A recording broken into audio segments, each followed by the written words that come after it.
빌립보서 4장 13절입니다.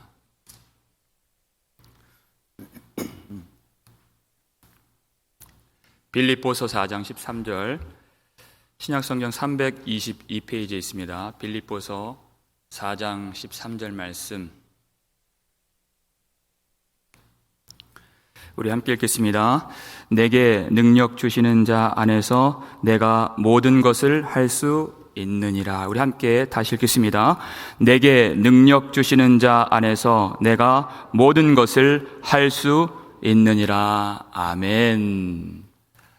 내게 능력 주시는 자 안에서 내가 모든 것을 할 수 있느니라. 이 말씀 우리가 선포할 때, 그리고 이 말씀 읽고 묵상할 때, 그리고 이 말씀을 들을 때 여러분 힘이 나시죠? 우리에게 참 힘과 은혜를 가져다주는 말씀이 아닐 수 없습니다. 많은 성도들이 좋아하는 이 말씀, 우리가 마음에 담을 때 조심해야 할 것이 있습니다. 이 말씀을 모든 것을 할 수 있느니라, 이 말씀을 생각할 때 내가 원래 원하던 것들, 내가 세상에서 이루고자 했던 것들, 내 뜻을 이루기 위해서 힘을 받는데 이 말씀을 이용해서는 안 된다. 이 말씀 먼저 드리고 싶습니다. 사실 그런 일이 많이 있었죠. 모든 것을 할 수 있느니라 힘이 나니까요, 내가 이 땅에서도 사업이 잘 될 수 있느니라, 공부도 잘할 수 있느니라, 내가 모든 일에 성공할 수 있느니라, 그렇게 마음먹고 우리가 열심히 살았던 적도 있습니다. 그렇지만 오늘 본문이 말씀하는 이 모든 것은 내 뜻이 아닙니다. 하나님의 뜻입니다. 그래서 세상 사람들이 좋아하고 세상이 가르치는 그 사람들의 그 자신감을 북돋아주는 그런 말씀이 아니라 반대입니다. 내 뜻이 아니라 하나님의 뜻을, 내 능력이 아니라 하나님의 능력으로 이루어 가신다는 말씀인 것입니다. 그래서 우리는 이 말씀을 생각할 때 반드시 문맥을 따라서 이해를 해야 합니다. 지금 사도 바울이 계속해서 자족에 대한 말씀을 하고 있죠. 지금 바울은 감옥 속에 있습니다. 2000년 전 감옥 말할 것도 없이 고생스러운 일이었을 것입니다. 거기다가 같은 예수를 믿는 사람이, 형제라고 하는 사람이 사도 바울이 감옥 들어가 있는 그 틈에 바울을 시기하고 질투해서 매여 있는 바울을 더 괴롭게 했다 그랬습니다. 그리고 사도 바울이 감옥에 있다는 것은 사역이 중단되었다는 것을 의미합니다.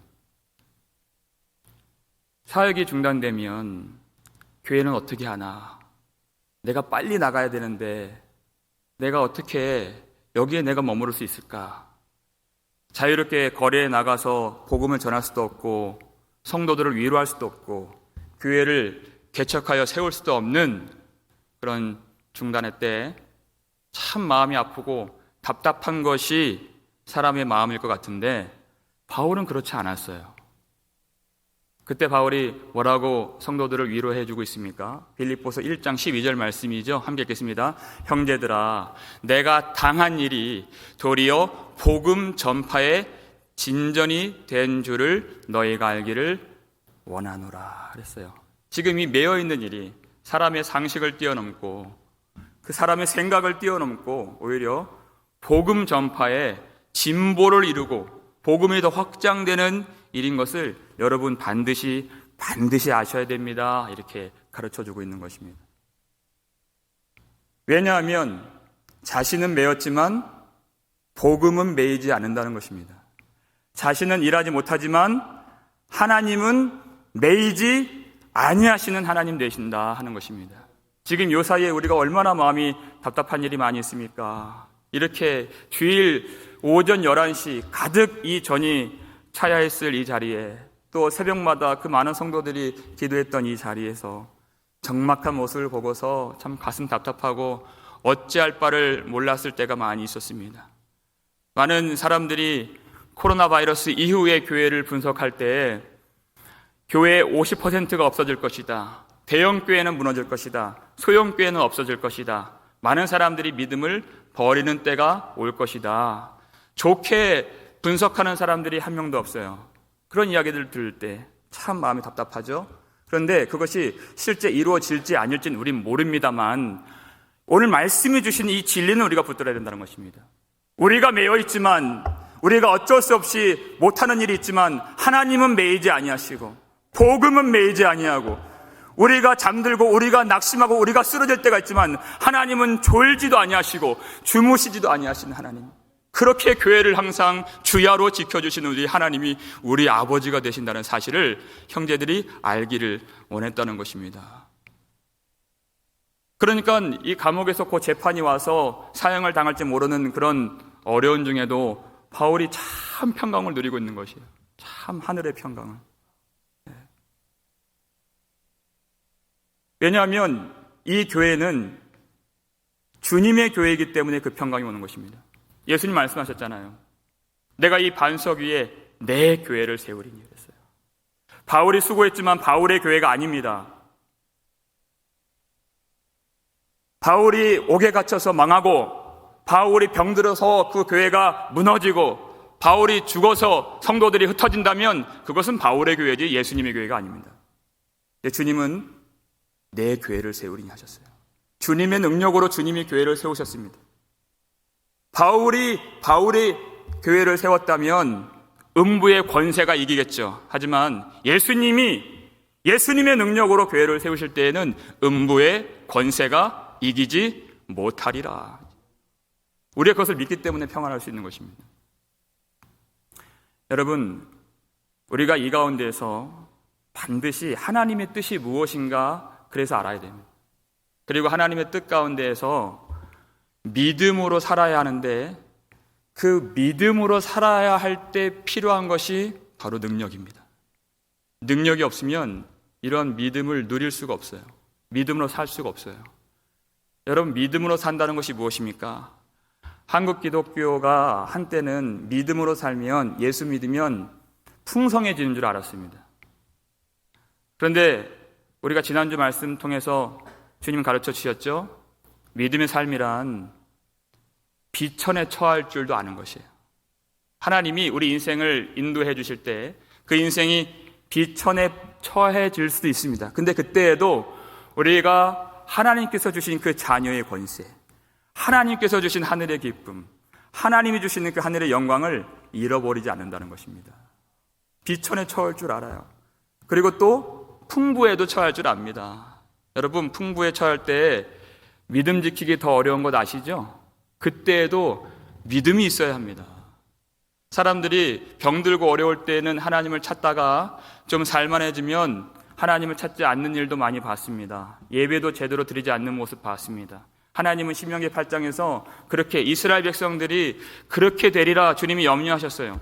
너희가 거기 들어가서 먹어서 배부르고 아름다운 집을 짓고 살며 너의 양과 소가 번성하고 은금이 증식되고 너의 소유가 풍부해질 때에 나 여호와를 잊을까 염려하노라. 너희 마음이 교만하여서 나를 잊을까 내가 염려하노라. 주님 말씀하셨습니다. 그런데 그렇게 되었습니다. 그런 믿음이라면, 환경에 지는 믿음, 세상에 지는 믿음은 온전한 믿음이 아니라는 것입니다. 세상의 그 믿음보다 크다면 그것은 참 허무한 믿음이죠. 우리에게 진정한 믿음이 있다면 그 환경을 이기고 세상을 이기는 믿음이 되는 줄 믿습니다. 사도 바울이 그걸 얘기하는 것입니다. 사도 바울이 지금 감옥에 들어가는 그 모습을 보고서 많은 빌립보 교회 성도들이 다 바울만 따라가고 있어요. 바울이 사람들의 모델이었습니다. 그런데 열심히 수고하고 복음 전하고 주의 일 감당하는데 그 끝이 무엇인가? 바로 옥에 갇힌 것이었어요. 많은 사람들이 두려워했겠죠. 그런데 바울이 교인들에게, 여러분, 이것이 교회가 지는 것이 아닙니다. 우리의 승리는 바로 믿음에 있는 것입니다. 요한도 말했잖아요. 하나님께로부터 난 자가 세상을 이기느니라. 세상을 이기는 승리는 이것이니 바로 너희의 믿음이니라 그랬어요. 믿음이니라. 우리가 세상적인 방법으로 세상의 힘을 가지고 많은 사람들의 그 힘을 동원하고 우리도 당을 만들고 우리도 법을 고치고 우리도 권력을 가져서 그렇게 세상을 이기는 교회가 아니라는 것입니다. 세상이 알지 못하는 그 비밀한 예수 그리스도의 믿음을 가지고 하나님이 살아계신 줄 알며 하나님의 아들 예수 그리스도께서 심판의 권세를 가지시고 구름 타고 다시 오시는 날을 기다리며 그날까지 끝까지 믿음을 지키는 자에게 주께서 의의 면류관을 주신다는 것을 믿는 자들이 세상을 이긴다는 것입니다. 여러분 믿음이 있으시죠? 우린 다 믿음이 있습니다. 그런데 그 믿음을 따라서 하나님의 뜻을 따라서 살아가기 위해서는 반드시 능력이 필요하다는 것이에요. 우리가 다 믿음이 있죠. 근데 이 능력이 얼마나 떨어질 때가 많이 있는가, 이 능력이 없을 때가 많이 있는가. 빌립보 교회는 여러분 잘 아시다시피 2절을 보면 4장 2절을 보면 그 유오디아와 순두계 그 두 이 굵직한 이 영향력 있는 두 여성도가 갈등을 일으키고 다툼을 일으켰습니다. 그런데 처음부터 그랬던 것이 아닙니다. 3절을 보니까 그들은 나와 함께 복음에 힘쓰던 여인들이라 했어요. 사도 바울이 얘기했죠. 함께 했습니다. 그때는 하나였습니다. 그런데 지금은 분열되었어요. 그들도 서로 다투고 갈등하고 싸우는 것이 온전한 모습이 아니라는 것은 알았을 것입니다. 그런데 그것을 이길 능력이 없는 거예요. 마음 가운데 미움과 다툼과 시기와 질투가 가득 일어나는데 그것을 떨쳐버리고 그 사탄 마귀를 무찌를 수 있는 능력이 없다. 능력이. 믿음이 다 있죠. 그런데 능력으로 살지 못한다는 것입니다. 여러분, 주님께서 우리에게 주신 능력이 무엇입니까? 뱀과 전갈을 밟으며 원수의 모든 능력을 제어할 권능을 주었노라 주님 말씀하셨어요. 원수의 모든 능력. 여러분, 그것이 하나님이 우리에게 주신 능력입니다. 그런데 우리가 믿음은 있노라 하면서 그 능력으로 살지 못하면 원수가 우리를 제어해요. 원수가 우리를 지배합니다. 사탄의 통치 아래 종노릇하면서 살 수밖에 없다는 것이에요. 얼마나 비참합니까? 내가 믿음 있습니다 그러는데 사탄의 종노릇하면 여러분, 사탄이 얼마나 이 교회를 조롱하겠습니까? 어떤 사람이 사업이 잘 돼요. 그리고 하는 일마다, 손 대는 일마다 잘 됩니다. 그리고 교회 안에서도 인정받고 칭찬받으면서 열심히 주님 섬기고 봉사하면서 아름답게 신앙생활을 합니다. 그리고 부부간의 사이도 너무 좋고 가정에서 그 자녀들과도 너무나도 화목하게 아름답게 지내는 가정이 있습니다. 그런데 갑자기 예기치 못하게 큰 어려움을 당해요. 잘 되던 사업이 하나씩 무너지기 시작했습니다. 너무 신경 쓰다가 건강을 잃고 힘을 잃었습니다. 하는 일마다 이젠 잘 안 되는 것입니다. 관계도 예전 같지 않습니다. 여러분, 여러분 그 순간이에요. 그 순간에도 여러분 서로에게 따뜻한 가슴으로 위로해 줄 수 있습니까? 서로를 원망하지 않을 수 있습니까? 서로의 탓하지 않을 수 있습니까? 그때에도 전처럼 감사함으로 예배하고 기쁨으로 교회를 섬기실 수 있습니까? 만약 그렇지 않는다면, 내가 갖고 있는 믿음보다 세상이 더 크다면 그것은 믿음이 아니에요. 내가 갖고 있는 믿음보다 환경이 나를 좌우한다면 그것은 공중 권세 잡은 자 그 사탄의 손 안에 있는 장난감 같은 헛된 믿음이라는 것입니다. 쥐락펴락하는 것이죠. 하나님이 주신 권능은 뱀과 전갈을 밟으며 원수의 모든 능력을 제어할 권능이라고 했습니다. 만약 그런 때가 온다면 우리는 서로에게, 아내는 남편에게 이렇게 얘기할 수 있어야 됩니다. 이 모든 일은 하나님께서 모든 많은 생명을 구원하시기 위해서 주신 하나님의 선물입니다. 이렇게, 이게 믿음이죠. 그리고 이게 능력입니다. 그리고 남편은 아내에게 이제야 비로소 하나님이 우리의 보호자시며 하나님이 나의 방패가 되시며 하나님이 나의 참된 산성이심을 내가 깨달았습니다. 이렇게 믿음으로 고백할 수 있어야 돼요. 그게 바로 능력입니다. 능력.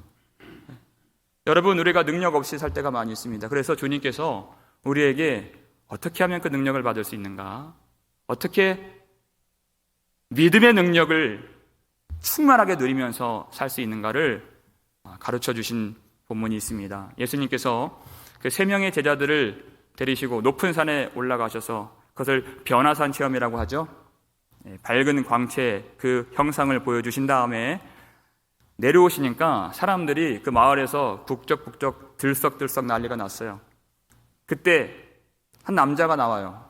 그 남자가 예수님께 선생님, 저에게는 아들이 있는데 아주 흉악한 말 못하게 하는 그 귀신을 들려서 이 귀신이 아들을 죽이려고 경련을 일으키고 아들을 거꾸러뜨리고 거품을 물게 하고 죽이려고 불에도 들어가게 하고 물에도 들어가게 합니다. 그래서 그 남아있는 선생님 제자들에게 고쳐달라고 맡겼더니 이들이 능히 고치지 못하였나이다. 선생님, 무엇을 할 수 있거든 우리를 불쌍히 여겨 도와주옵소서, 이렇게 얘기를 했어요. 그랬더니 예수님께서 할 수 있거든이 무슨 말이냐, 할 수 있거든이 무슨 말이냐. 마가복음 9장 23절이죠. 함께 읽겠습니다. 예수께서 이르시되 할 수 있거든이 무슨 말이냐, 믿는 자에게는 능히 하지 못할 일이 없느니라. 아멘. 그랬어요. 여러분, 이 말씀 유심히 보세요. 할 수 있거든이 무슨 말이냐. 이 사람이 예수님께 나아오긴 했는데 참 온전한 믿음이 아니었습니다. 오락가락하는 믿음이죠.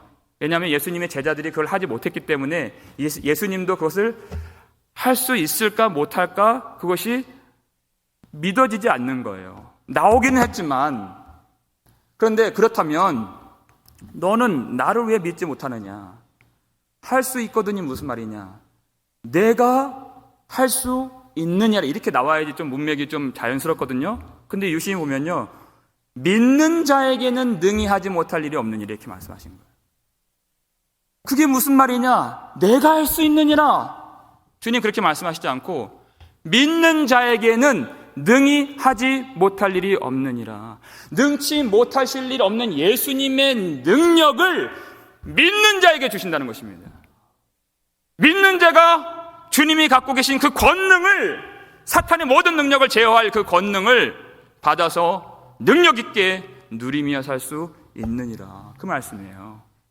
그랬더니 이 남자가 소리를 들으면서 주여, 내가 믿나이다, 나의 믿음 없음을 도와주옵소서, 이렇게 얘기해요. 말이 맞는 말이에요. 내가 믿나이다, 나의 믿음 없음을 도와주옵소서. 내가 예수님께 나오긴 나왔다는 것이에요. 그런데 내 믿음이 없다는 것입니다. 내 믿음이 온전치 않다는 것입니다. 나오기는 나왔지만 예수님을 의심하고, 나오기는 나왔지만 아직도 나를 의지하고, 내가 나오기는 나왔지만 예수님이 누구이신지 잘 모르오니 내게 믿음을 주옵소서. 여러분, 이 사람이 믿음이 없다고 고백을 했어요. 우리가 믿음으로 구원받지 않습니까? 그런데 믿음이 없다고 이 사람은 고백했을 때, 여기서 퀘스천, 예수님이 믿음 없다고 고백한 이 사람을 나무라셨을까요? 아니실까요? 여러분 아시죠? 그것을 믿음으로 보셨습니다. 내가 믿음이 없습니다, 그것을 꾸짖지 않으시고 오히려 그 아이를 사로잡고 있는 귀신을 꾸짖어 쫓아버리셨습니다. 말 못하고 못 듣게 하는 이 귀신아, 내가 너에게 명하노니 그에게서 나오고 다시는 들어가지 말라. 그랬습니다. 제가 주목하고자 하는 것은 바로 그 다음 스토리입니다. 사실은 이제는 예수님과 제자들이 숙소에 들어가셨어요. 근데 제자들이 아무리 생각해도 이상한 거예요. 왜 그걸 못했을까? 제자들이 이렇게 물어옵니다. 28절 말씀. 우리는 어찌하여 능히, 그랬죠. 능력이 없다는 것입니다. 능히 그 귀신을 쫓아내지 못하였나이까. 그랬어요. 이들이 정말 최선을 다한 겁니다.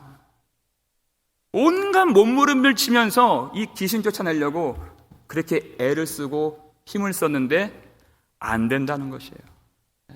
너무 마음이 답답합니다. 왜 마음이 답답할까요?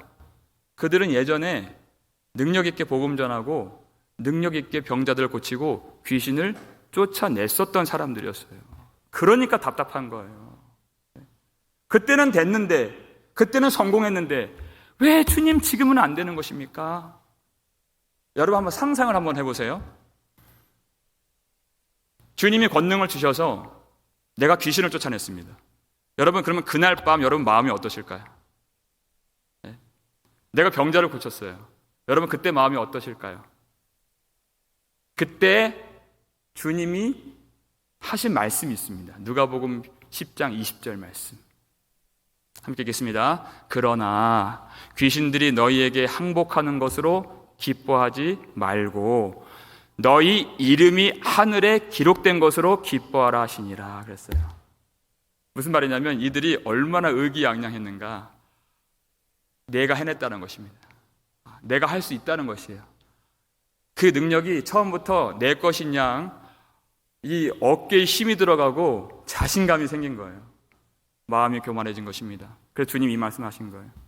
귀신들이 항복하는 것으로 기뻐하지 말고 너의 이름이 하늘에 기록된 것으로 기뻐하라. 그렇게 능력을 행했다가 선지자 노릇하고 주여 주여 주의 이름으로 귀신 쫓아났던 많은 사람들이 하나님 나라 들어가지 못하는 일이 있었다는 것이에요. 정말 우리가 기뻐해야 될 일이 무엇인가?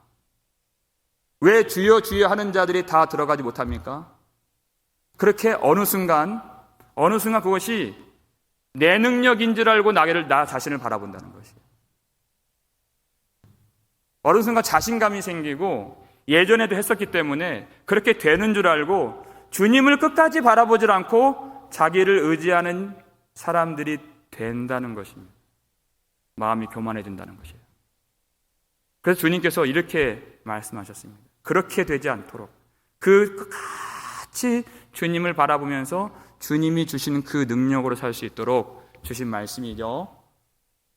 마가복음 9장 29절 말씀입니다. 함께 읽겠습니다. 이르시되 기도 외에 다른 것으로는 이런 종류가 나갈 수 없느니라 하시니 그랬어요. 기도 외에 기도밖에 없다.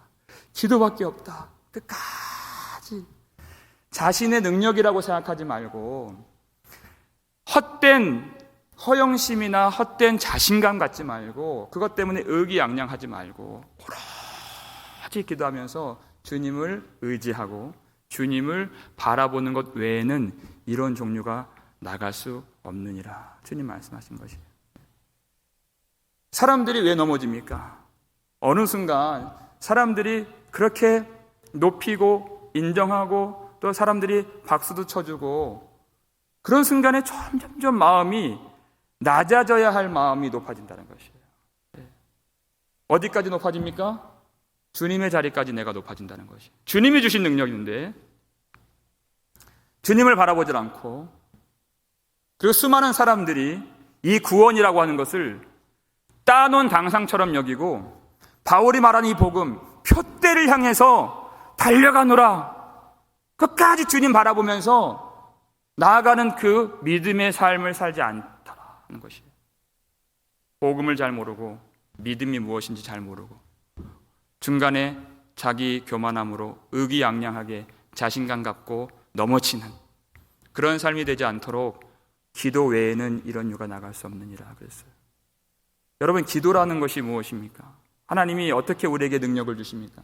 기도는요 내가 약해지는 겁니다. 내 힘을 빼는 거죠. 여러분 기도의 말이 뭡니까? 주여 주여 나를 불쌍히 여겨 주옵소서. 여러분 평소에 그런 말 누구에게 하신 적 있어요? 네? 주여 나를 불쌍히 여겨 주옵소서. 이것은요 가장 힘없는 사람이 하는 말입니다. 가장 약한 사람이 주인에게 하는 말입니다. 기도를 한다는 것 자체가 내가 주인이 아니라는 고백이에요. 하나님이 나의 주인 되신다는 철저한 믿음의 고백으로서 그렇게 기도하는 것입니다. 킹 제임스 버전을 보면은 뭐라고 나오죠? 이 본문을 보면 기도와 금식 외에는 이렇게 나와 있어요. 금식이 더해진 것이죠. 마찬가지입니다. 금식도 나를 약하게 만드는 것입니다. 내 육적인 힘을 약하게 만들고 내 힘을 빠지게 하는 것이에요. 금식하면 기진하죠. 배고프죠. 몸이 아픕니다. 그렇게 주님, 내가 연약합니다. 내가 힘이 없습니다. 주님. 주님만이 나의 힘이시고 주님만이 나의 생명의 공급자가 되십니다. 주님. 그렇게 간절하게 기도하는 것이에요. 그러면 그때 주님이 능력을 주신다는 것입니다. 우리는 이 능력으로 살아야 돼요. 주님을 끝까지 바라보고 그 시선을 고정하면서 뭔가 된 것처럼 해서 우쭐하지 말고 의기양양하지 말고 뭐가 안 되는 것처럼 해서 낙심하지 말고 절망하지 말고 비천에도 처할 줄도 알고 풍부에도 처할 줄 알면서 끝까지 주님 바라보는 것. 여러분, 오늘 이 말씀을 제가 드릴 때 가장 중요한 것은 바로 이것입니다. 하나님은 전능하신 하나님이시다라는 것이에요. 하나님은 능력의 아버지 되신다는 것입니다. 반드시 우리는 하나님을 바라보고 예수 그리스도를 의지하면서 기도하며 나아가야 되는데 하나님은 전능하신 하나님 되셔서 우리를 그렇게 이끌어 가신다는 것이에요. 반드시. 그게 하나님의 능력입니다. 그런데 그 길이 우리의 생각과는 다를 때가 많다. 우리의 바램과는 다를 때가 많다. 그것이죠.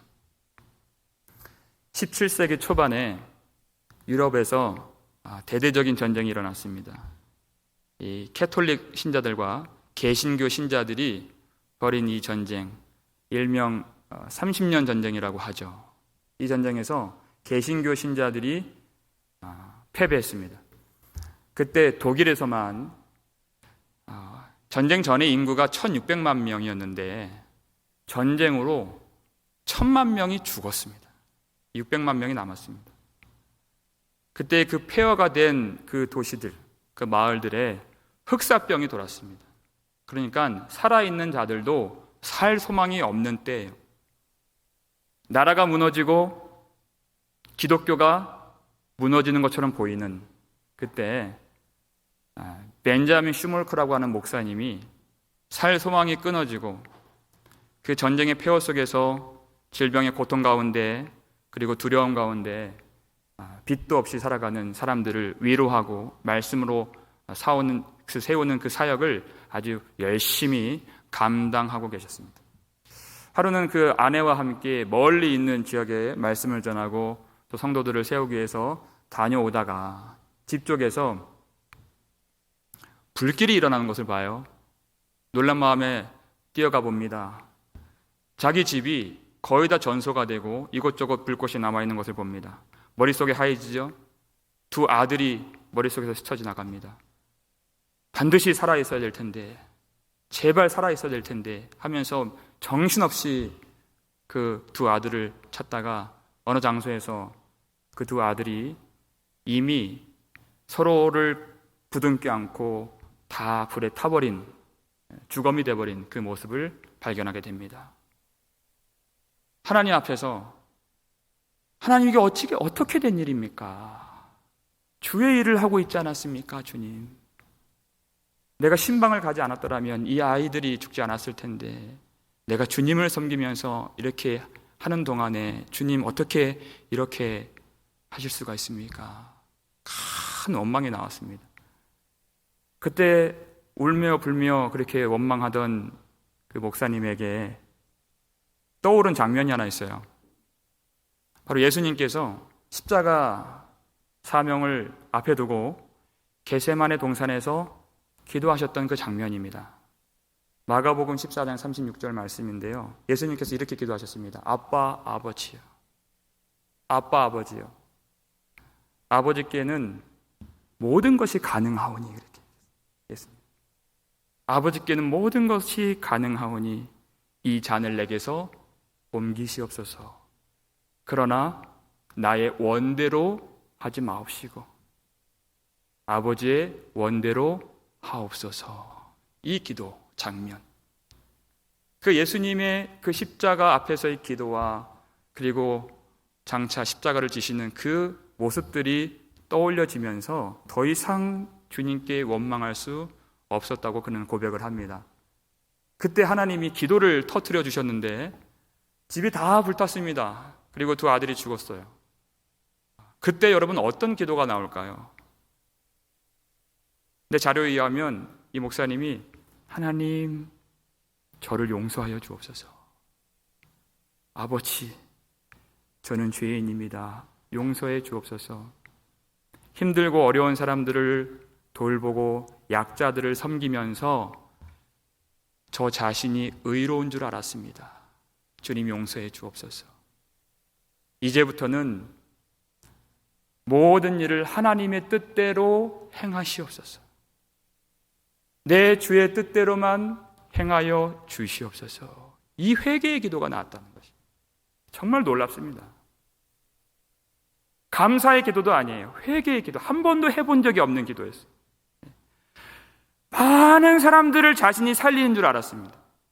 많은 사람들에게 빛을 전해주고 소망을 전해주고 위로를 전해주는 줄 알았습니다. 그런 중에 이 어려운 세상 속에서 내가 없었으면 어떻게 할 뻔했나, 저 사람들. 모든 세상 사람들 중에서 자신이 가장 주님을 잘 섬기고 그렇게 주님을 따라가는 제자인 줄 알았습니다. 그는 어느 순간 자기의 교회를 섬기고 있었다는 것이에요. 그걸 주님이 알게 해주셨습니다. 자기 스스로는 절대 알 수가 없는 것이죠. 하나님이 전능하셔서 하시는 일이 무엇입니까? 바로 그것을 알게 해주신다는 것이에요. 그래서 주님이 뜻대로 주님의 능력으로 행하신다는 것을 그가 그때 깨닫게 됩니다. 그때 성령의 강력한 영감을 받아서 그가 썼던 찬송이 찬송가 549장이죠. 내 주의 뜻대로, 내 주의 뜻대로 행하시옵소서. 온 몸과 영혼을 다 주께 드리니 이 세상 고락한 날 인도하시고 날 주관하셔서 뜻대로 하소서. 살든지 죽든지 뜻대로 하소서. 우리 예수님은 아버지께서 모든 일이 다 가능하신 줄 아셨습니다. 그리고 주님께 능력을 구했습니다. 모든 일이 가능하신 하나님 앞에서 우리 예수님은 하나님의 뜻을 이루길 원하셔서 기도하셨습니다. 그리고 십자가에서 죽으신 것이죠. 모든 일이 가능하신 하나님께서 우리를 성령으로 충만하게 해주실 때, 그리고 하나님의 뜻을 보여주시고 그 뜻을 이룰 수 있도록 믿음대로 살 수 있도록 능력을 주신다면 우리가 가야 할 길이 어디이겠습니까? 지금 주님이 우리에게 물으시는 것입니다. 과연 너희는 이 십자가를 질 수 있느냐? 과연 이 길을 따라올 수가 있느냐? 그렇게 주님이 물으실 때 우리는 이렇게 대답하는 것입니다. 내게 능력 주시는 자 안에서 내가 모든 것을 할 수 있습니다, 주님. 이 말씀의 의미입니다. 내가 원하는 것이 아니라 주님이 원하시는 그 뜻을 주님의 능력으로 이루실 수가 있습니다. 여러분, 욥이 어떤 인생을 사셨는지 여러분 잘 아시죠? 왜 그렇게 인도하셨을까요? 욥은 고난 당하기 전에도 예배 잘 드렸습니다. 고난 당하기 전에도 그는 정직했습니다. 하나님을 경외했고 말씀에 순종했던 욥이었습니다. 그런데 하나님이 그의 모든 재산, 모든 종들, 모든 7 아들, 3명의 딸을 다 데려가시고 그의 건강까지도 다 거두어 가셨어요. 그의 모든 것들을 다 무너뜨려 가셨습니다. 왜 그렇게 하셨을까요? 욥이 고난당하기 전과 고난당하기 후는 딱 한 가지 차이가 있더라고요. 근데 그 한 가지는 전부였습니다. 그것이 무엇입니까? 욥이 회개를 했다는 것입니다. 그것이 하나님이 전능하신 능력으로 이루신 하나님의 능력이었습니다. 그는 자신이 예배를 드리면서 의롭게 살면서 의로운 줄 알았습니다. 그러면서 죄인인 줄 몰랐어요. 그런데 하나님이 하나님의 능력으로 그것을 깨닫게 해주시니 하나님이 참으로 주인이 되시고 나는 티끌과 죄밖에 되지 않는다는 것을 알므로 주님 앞에 그가 회개를 드렸던 것입니다. 그때 욥이 뭐라고 고백을 했을까요? 이렇게 고백했습니다. 욥기 42장 2절 말씀이에요. 함께 읽겠습니다.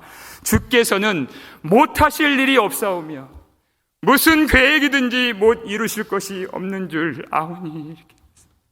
하나님의 능력이 여러분 어디 있습니까? 전능하신 하나님께서 우리 교회를 통해서 하실 일이 무엇입니까? 사람은 열심히 하면 돈도 벌 수 있고 열심히 하면 공부도 잘할 수 있고 열심히 하면 성공도 할 수 있습니다. 사람 스스로 절대 못하는 것이 무엇입니까? 자기가 죄인인 줄 아는 것은 하나님이 도우셔야 되는 거예요. 하나님이 우리 인생 전체를 가지고 참으로 회개하고 복음을 믿을 수 있도록, 그것은 우리가 할 수 있는 일이 아닙니다. 내게 능력 주시는 자 안에서, 우리를 사랑하시는 하나님 안에서 내가 예배를 잘 드린 줄 알았고 내가 주님을 섬기는 줄 알았지만 내가 얼마나 허무한 믿음을 갖고 있었는가, 얼마나 하나님 앞에서 나를 의지했는가, 얼마나 예배를 드리는 동안에도 내가 두려워했는가, 얼마나 천상보좌 우편을 바라보지 아니하고 이 세상을 바라보면서 금신과 염려에 빠지게 되었는가. 그 모든 사단의 권세를 이기시는 분은 우리 전능하신 아버지가 되십니다. 우리가 주님을 온전히 바라보며 진정으로 회개하며 기도할 때 주님이 그에게 능력을 주십니다. 복음의 능력을 주십니다. 믿음으로 살 수 있는 능력을 주시고 하나님의 뜻을 행할 수 있는 권능을 주시고 십자가를 지고 따라갈 수 있는 힘을 우리에게 주시는 분이십니다. 우리가 이 코로나 바이러스 이 사태 가운데에서 하나님께서 회개의 기회로, 기도의 기회로 주신 것을 우리는 다 고백을 했죠. 여러분, 정말 이 기회 가운데에서 하나님이 도와주시는 것입니다. 전능하신 하나님이 우리를 눌러주시고 토설하며 기도할 수 있도록, 그리고 회개할 수 있도록 그 이후에 하나님의 권능으로 채우시기 위하여서 주신 이 기회 가운데 우리가 그 헛된 말로 하나님의 영광을 가리지 않고 정말 주님을 의지하면서 이제는 다시는 나 자신을 의지하지 아니하고 나의 모든 육적인 것을 무너뜨려 주시고 내 안에 하늘의 성전을 세워주시고 하나님의 뜻을 이루어 주시며 세상을 이기게 하시는, 오직 주님 바라보며 기도하며 승리하는 저와 여러분 되실 수 있기를 주의 이름으로 축원합니다.